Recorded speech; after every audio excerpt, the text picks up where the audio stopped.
안녕하세요, 풀비예요. 오늘은 대파와 치즈를 토핑으로 얹은 대파 치즈빵을 만들어 볼게요. 간식으로는 물론 전자레인지에 살짝 데워 먹으면 아침 식사로도 좋아요. 통밀가루를 섞어서 만든 레시피와 강력분만 사용한 레시피 모두 더보기란에 적어 놓을게요. 치즈의 맛과 파의 향, 다 아는 맛이어서 더 맛있는 대파 치즈빵 바로 만들어 볼까요? 통밀식빵 연습한다고 사놓은 통밀가루가 많아서 저는 통밀가루를 좀 사용할게요. 어느 종류의 밀가루로 만들어도 맛있어요. 강력분으로 만들면 빵이 부들부들해서 맛있고 통밀가루를 섞어서 만들면 고소함이 배가 돼서 맛있어요. 우유는 전자레인지에 데워주세요. 좀 뜨겁게 데워져도 이스트를 바로 넣지 않기 때문에 괜찮아요.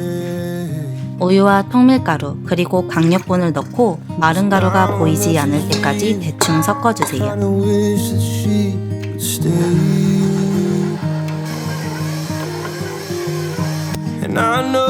30분 정도 밀가루가 수분을 흡수할 시간을 줄게요. 반죽에 들어갈 버터와 계란을 냉장고에서 꺼내 상온에 놓아둘게요. 저희 가족은 계란을 좋아해서 크기가 큰 계란을 주로 사는데 보통 계란 무게가 65g 이상이에요. 반죽에는 50g 정도만 필요하니까 나머지는 남겨두었다가 나중에 계란물을 만들어서 빵에 발라줄게요.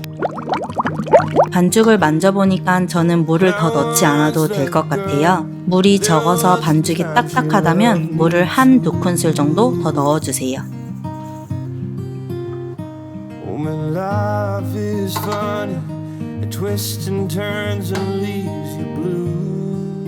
소금을 넣기 전에 대충 한번 섞어주고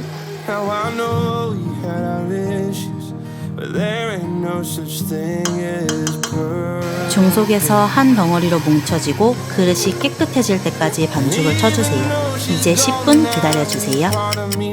기다리는 동안 파를 씻어 놓겠습니다.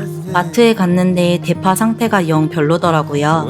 그래서 그냥 파를 썼어요. 파를 미리 썰어두면 물이 생겨서 반죽을 축축하게 만들기 때문에 파는 토핑으로 얹기 직전에 썰어줄게요. 말캉말캉해진 버터를 넣고 반죽에 글루텐이 생기고 매끈하게 변할 때까지 돌려줄게요.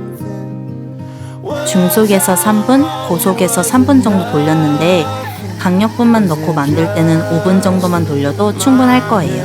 30초 정도 저속으로 돌리면서 반죽을 풀어줄게요. 손에 물을 살짝 묻힌 다음 반죽을 조금 떼어내서 글루텐이 잘 잡혔나 확인해 볼게요. 이제 1차 발효를 시작할게요. 반죽의 부피가 2배가 될 때까지 발효를 해줄게요. 저는 뜨거운 물 한 컵과 같이 전자레인지에 넣고 발효를 했어요.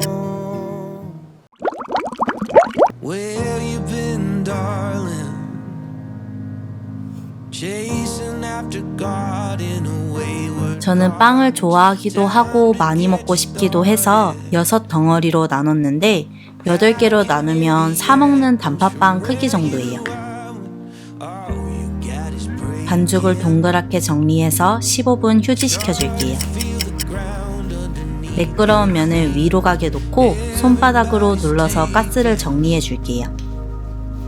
컵이나 그릇으로 반죽의 중앙 부분을 평평하게 만들어 주세요. 손가락으로 평평하게 만든 다음 중앙 부분을 눌러주면서 가장자리를 동그랗게 만들어 줄게요. 2차 발효를 하면 테두리가 두꺼워지기 때문에 지금부터 너무 두껍게 만들 필요가 없어요. 가운데를 얇게 펴줘야 토핑을 많이 얹을 수 있어요.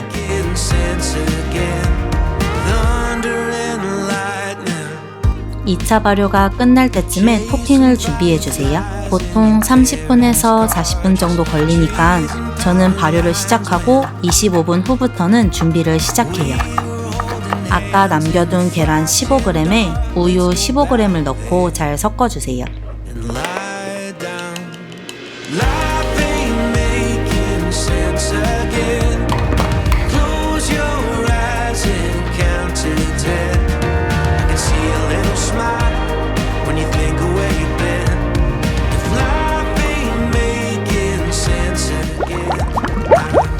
포크로 평평한 부분을 콩콩콩 찍어서 잘 부풀어 오르지 못하게 해줄게요. 너무 많이 부풀어 오르면 토핑이 넘칠 수 있기 때문이에요. 홈 베이킹의 장점 중 하나는 맛있는 재료를 듬뿍 넣을 수 있다는 거죠. 모짜렐라 치즈를 듬뿍 얹어주고 파도 듬뿍 얹어주고 살짝 퍼뜨려 줄게요.